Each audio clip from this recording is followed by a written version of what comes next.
Raymond, Castonguay, Yes. Spectra Insight. What is your favorite color? Violet. That and green. Sorry, to my chick. Okay, we're going to start that over again because that was a leading question to get you to talk about spectrum and go to something pithier.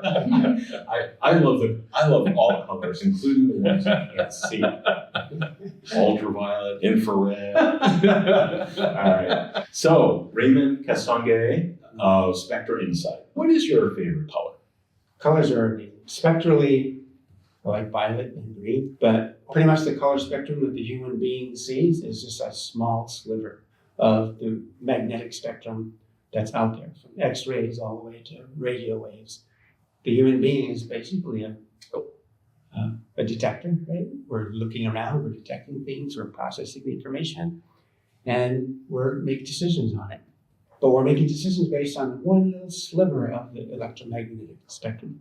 So hyperspectral imaging broadens that, where we can see further into the ultraviolet and further into the infrared region, have a lot more information to be able to make decisions. Bees can see, in the ultraviolet, so they're very sensitive to pollen, which is almost non-visible or non-distinguishable between different types of pollen, at other wavelengths. But the ultraviolet, all the information is there so that bee can make decisions on what to do and whether it's worth their time to even fly to that particular flower or what have you.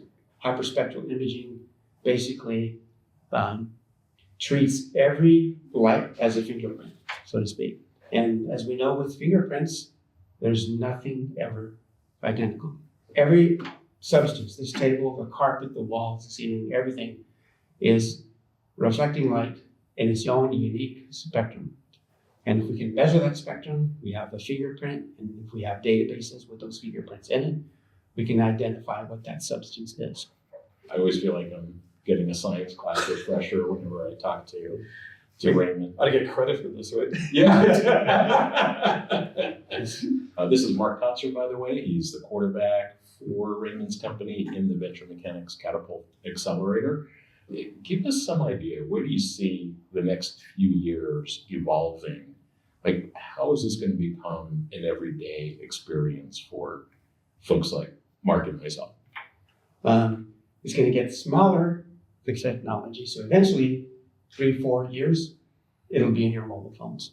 It'll be one of the grocery store. It'll tell you if all the fruits are ripe or not and what types of fruit they are. I eat 1 or 2 avocados a day. So that really struck me when I read about that, because I watch the produce guy at QFC stand there, squeeze the avocado, throw it in the garbage bin, or put it back on the shelf, right? And yet I know as a chef, sometimes that soft avocado is absolutely perfect inside. Sometimes it's absolutely rotten inside. The only measurement he is using is how much pressure it's giving back when he squeezes the avocado. I can imagine a huge amount of food waste can be avoided, and they could better check their produce before putting it out in the first place, but definitely before throwing it out. Man, someday, if I could, with my camera as a consumer, just take a picture of it. But I know today, if I'm on a hike and I come across this plant I've never seen before, this flower, this tree, whatever, I get some pretty wonky results out of my iPhone. You hit the I button to say, hey, what kind of plant is this? It's not terribly accurate. It's using strictly visual. I mean, it's amazing compared to having to look it up in a book. You got me thinking about that though too. Mushrooms. Mushrooms, yes. I mean, the opportunity to be able to decipher whether that mushroom is edible or not. Yeah. If anybody watches Star Trek, most famous devices, the 2 famous devices are the phaser, right? Yeah. And the tricorder. Yeah. And what is the tricorder, right? It's basically a device that can pretty much sense everything that's around you, right? It'll tell you if there's toxins in the soil immediately. It'll tell you if there's, what the atmosphere, concentration of our various gases are. It'll tell you if there's life forms off in the distance, right? People don't realize your mobile phone today has over 15 sensors in it already, ranging from humidity to temperature to magnetic fields to, orientation. It just goes on. 15 sensors in your phone. Plus 3 or 4, it's not one camera in your phone, there's 3 or 4 cameras in your phone. So your phone is becoming is an early version of the tricorder, right? And any technology, such as hyperspectral imaging, that's going to go into that tricorder technology is going to be a huge benefit, for everybody. No, amazing stuff. I think every high school principal should have one of these systems on their desk. We found the substance. We're not sure what it is. Before we call in the kids' parents or the police. But obviously, we're taking a $250,000 camera, miniaturizing it, waiting for whatever Moore's Law or whatever is happening right now. The cameras are getting smaller and cheaper, and they're going to come to the phone. If someone's taking a picture with a hyperspectral camera, what are we talking about? Orders of magnitude of data compared to just a picture with my iPhone today. What's it going to be like in the near future when we've got hyperspectral cameras in our phones? Cameras today see red, green, and blue only. And depending on the amount of red, green, and blue, the intensity of each, the little computer inside can basically do some little math and then calculate yellows, purples, and oranges based on how much red, green, and blue there is. But that can't be done or used for scientific purposes because it's a calculation. It's not like real. It's pretty good. It looks beautiful, but it's not like completely authentic. So with the new hyperspectral cameras, instead of seeing just red, green, and blue, the camera directly sees all the other colors. Ultraviolet, the visible, the infrared, and within that band, instead of just 3 colors, it'll see 100, 200, 2,000 colors. So basically, a hyperspectral image is literally 1,000 times more data than your normal camera image. That's incredible. Imagine what kind of applications are going to be available. You've pitched at various events here for the last couple of years. I know people in the audience were always asking, like, wow, sounds like you can boil the ocean rings, right? Well, there's so many applications from agriculture and food safety, pharmaceutical safety, geology and mining, investment art, all kinds of forensics. The list went on and on. When we had your conclave, we literally had 19 mentors in there with different areas of expertise trying to figure out what are the appropriate beachhead markets, given you're still a very early stage company and there's so many opportunities. Where do you think that's going to happen first? What are some of the first inquiries that you've received? So I've been approached in 3 different areas. An investor from my previous startup, which sold in 2016, called me almost in a panic on the phone. He says, Raymond, I just watched CSI. And they were trying to do these various tests to determine some toxin, at a crime scene. And they couldn't get it done in time, and all hell broke loose, right? So evidently it hit him emotionally for some reason. And he calls me and says, you've got to be able to solve this problem. Hang up, and I come back, and I just, hyperspectral imaging is the solution. So that's how the company got started. So forensics was kind of the initial big interest. And it still is, but there are other markets which have, a quicker approach. One company already approached me that I've already sold a module to them. They have their own very narrow but basic software specific to their application. So I did a module for them, and it was scanning raw meat on an assembly line. Is this a bad piece of steak or beef going through the assembly line, or is it good, or is it the right kind, or is it contaminated, or what have you? Just right out of the butcher shop, making sure everything is good before it goes to the next stage in the pipeline. And then recently, OptumRx, approached me, and they want to be able to scan pharmaceuticals or prescriptions as a last defense to make sure that everything goes out correctly. You can have 20 different types of med on a tray and tell you that, yes, this is Tylenol versus ibuprofen, or medium strength versus high strength, and this types of things. So what's the advantage of using hyperspectral in that particular case versus just machine vision? Machine vision will only look on the color and the shape and maybe some text that's written on it. With a capsule, for example, you won't be able to tell what's inside the capsule, just on the surface, right? Hyperspectral imaging at the right wavelengths, in this case the infrared, you can see right through the gelatin capsule, not just on the outside. That is amazing. You commented one time about how much like a battery can be used in umpteen different situations. Likewise, hyperspectral has that same versatility. What led you to this whole field? So metrology in general, using light to measure things. So originally I was supposed to be an astronaut, right? So I got my degree in aerospace engineering, and I went for my first interview at Boeing Aircraft Company. And literally I came out of that interview kind of depressed and like, I did not want to work there.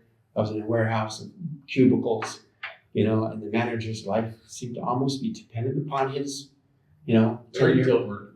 his 10-year project, and I didn't want that lifestyle. So I flew back home, and there was a voicemail on my machine when I got home saying, do not go to Boeing, we want you to interview you. I had no clue what's going on. So I got all dressed up, drove down to the address, and it was a mortuary. And I was like scratching my head. Well, that would be a switch. In the parking lot, I only had 2 cars in front of it. So I walk in, and sure enough, there's a big chapel to my left, and then I walk into the owner's office, and it's a presidential environment. So I could literally almost walk into the White House. This guy had massive oak desk and pictures of presidents on the walls and a lot of NASA awards. And turned out he was the first optical PhD in optics. People don't know that in the past, optics was always a part of physics. You got a degree in physics, and then you minored in optics, what have you. So in the 60s, the first schools ever started introducing degrees in specifically optics. And this man, which is Bob Brill, was the first graduate in the world to have the PhD in optics.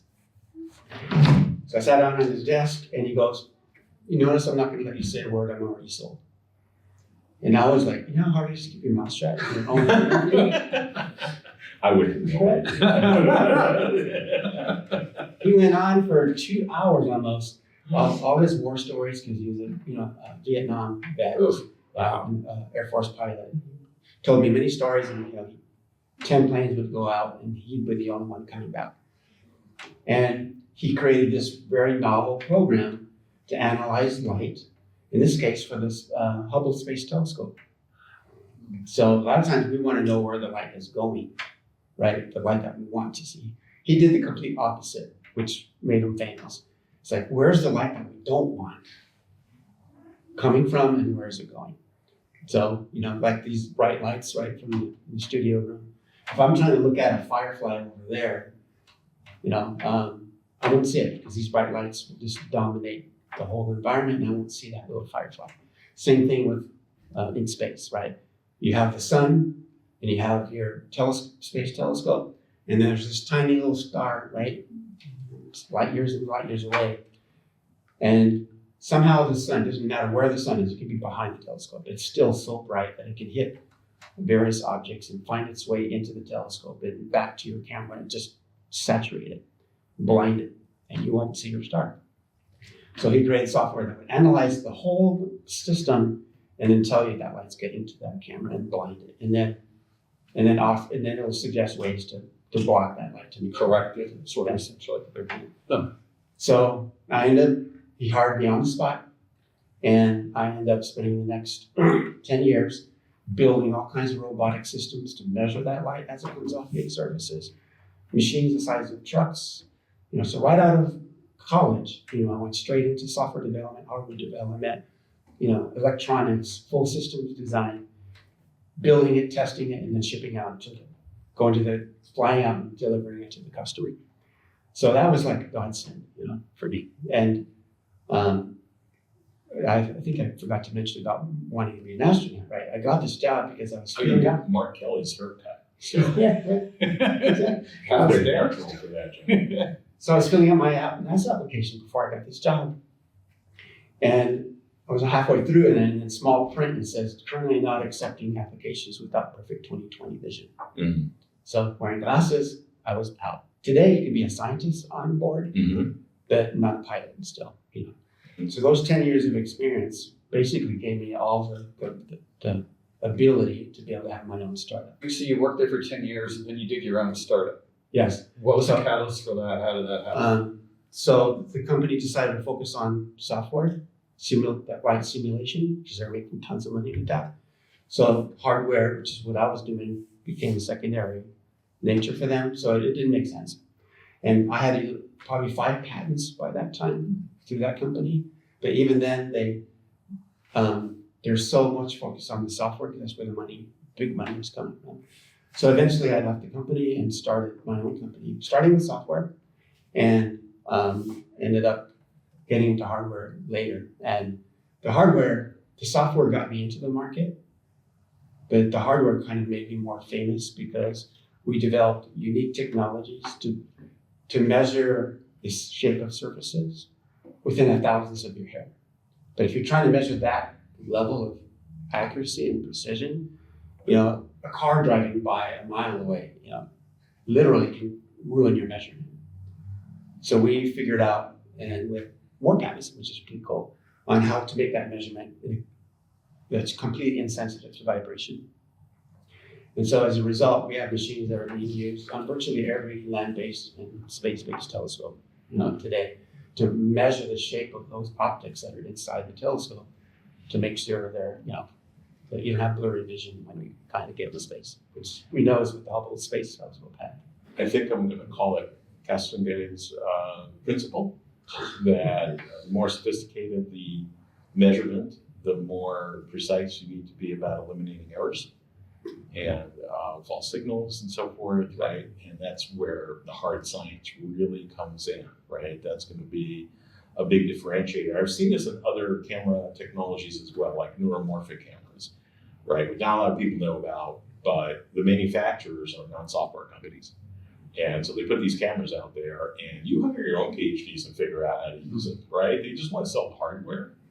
And it's fascinating that there's such an opportunity for software vendors to come in there and make usable software that gives value to those cameras. Is your software going to work with any camera on the market? Yes. We just write a device driver, just like every time you plug in a new device into your computer, it'll pop up saying device driver required. Same thing on software. And that's how we'll support virtually any mobile phone that comes out. We already have 6 of these hardware manufacturers, our software integrated with their cameras. From my research before you came into Catapult, if I recall correctly, there isn't any other software out there that's sort of device independent. Not to the level that we're doing. One company per class was doing it, but they recently got bought out by one of the camera manufacturers. So let's see how long that lasts, whether they want their software being operating on other people's cameras. Right. But we're also agnostic to these spectral databases. All the other competitors will have the user themselves create their own database, which means the user knows what they're looking for. So in the assembly line, only a particular variety of meat will go through the assembly line. You know that what bad meat looks like, but you want the computer to do it much faster. So you'll measure that, you measure the good meat, the bad meat, or the different types of meats that you want to measure. And you'll make those measurements, and you'll store those measurements in a database locally on your computer. From that point forward, the AI is trained, and it will then look for those things. But if something outside of that range of products or that's going through the assembly line, it'll make a bad decision, or it'll just get stuck.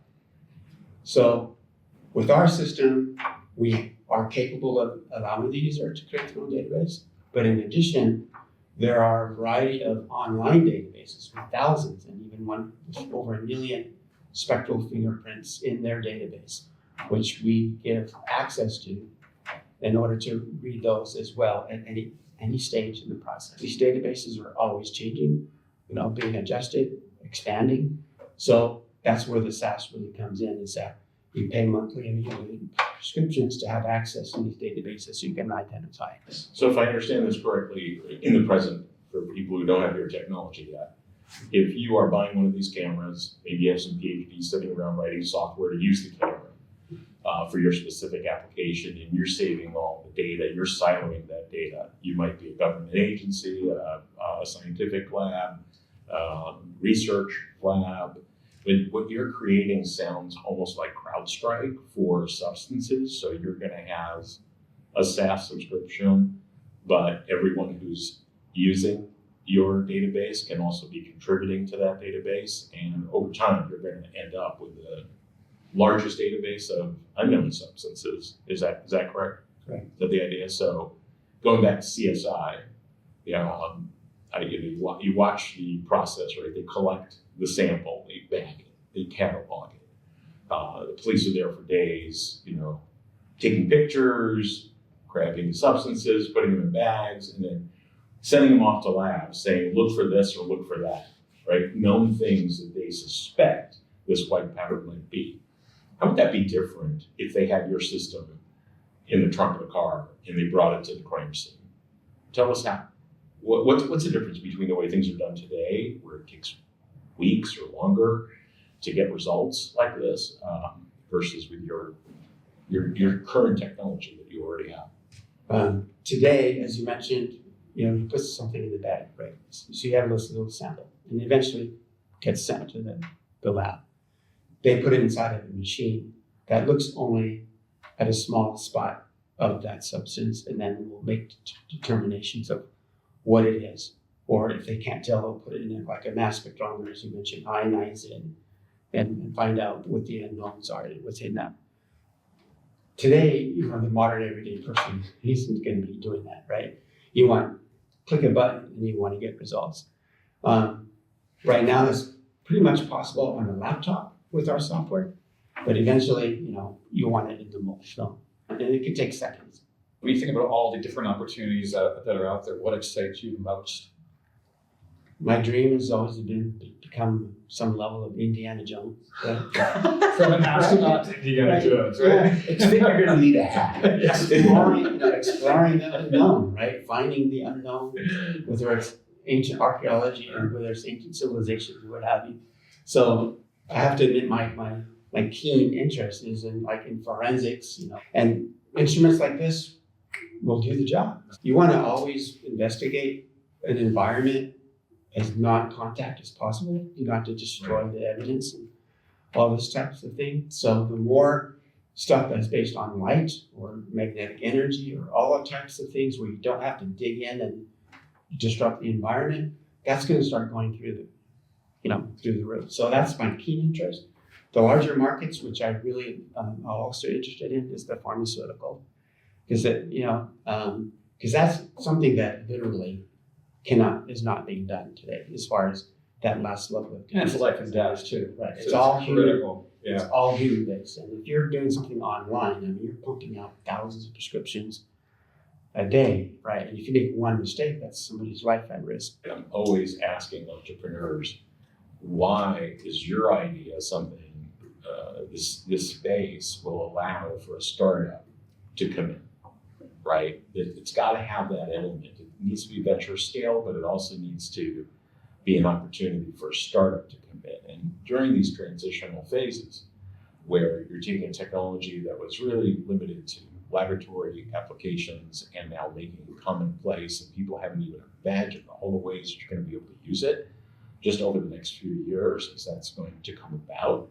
is a perfect example of where a startup can go in, get really good at, in your case, I hope a really good SDK and an API for all the different application developers out there to be able to connect to a camera and have the software with the AI and computing capability to actually use these images without themselves having to be a team of PhDs to make it work, right? It's going to be mind-blowing. We haven't thought of all the applications yet. I'm super impressed with what you've done so far and the potential for the future. It's an exciting time to be witnessing the dawning of something that's going to become commonplace. Well, Raymond, thank you. It's been a fascinating interview as always. This is remarkable. You are remarkable. We really appreciate you. Love your passion. Love your passion and your persistence and perseverance. The two things that every founder must have in spades to succeed. And you're trying to take a very technical concept and translate it in plain English for people to understand. And you do that remarkably well for a guy who could have been an astronaut. So Thank you. This whole catapult program has been a godsend. It's making it so much easier, and having the energy to be able to do it again, right? with a lot more help than I had before. So I appreciate that as a fellow serial founder, and thank you for the shameless plug. Appreciate it. But this is exactly the kind of thing that I built Catapult for, right? Just to bring together so many mentors, so many areas of expertise to help create clarity. Because every investor, every customer, every advisor has conflicting advice. Especially someone like this, you should do this market, you should do that market. And how do you filter through all that and actually know what you're supposed to be putting in your business plan and then figuring out how much money you should be raising at each phase? That's what we do. Yeah. And this feels like a classic. We've seen this with other sensor technologies. And frankly, PhD run companies where they can't make decisions quickly enough to be a venture scale startup. They want to get everything perfect, everything right, explain everything a million times. But you have that right balance between the scientist and the entrepreneur to know you got to make decisions, you got to move forward, you can't just keep perfecting the product forever. And you're actually pushing the industry to, just as you did in interferometry, to move faster, explore those applications, get those customers. So thank you very much, Raymond and Mark. Yeah. Thank you. All right.